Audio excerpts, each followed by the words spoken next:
আজকে আমি কচুর শাক দিয়ে চিংড়ি মাছ রান্না করব।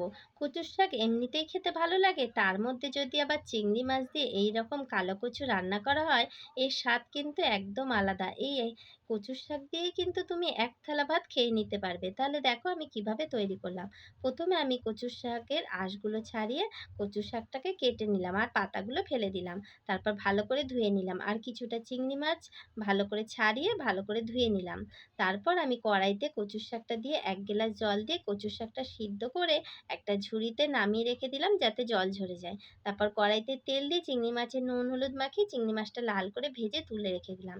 তারপর কড়াইতে তেল দিয়ে জিরে, তেজপাতা, শুকনো লঙ্কা ফোড়ন দিয়ে দিলাম জিরে বাটা, আদা বাটা, লঙ্কা বাটা, পরিমাণ মতো নুন হলুদ দিয়ে ভালো করে কষিয়ে নিয়ে কচুর শাকটা দিয়ে ভালোভাবে নাড়িয়ে চাড়িয়ে চিংড়ি মাছগুলো দিয়ে তারপর ১ চামচ চিনি দিয়ে ভালোভাবে নাড়িয়ে চাড়িয়ে নিলাম। আমার রেসিপি ভালো লাগলে লাইক আর সাবস্ক্রাইব করো।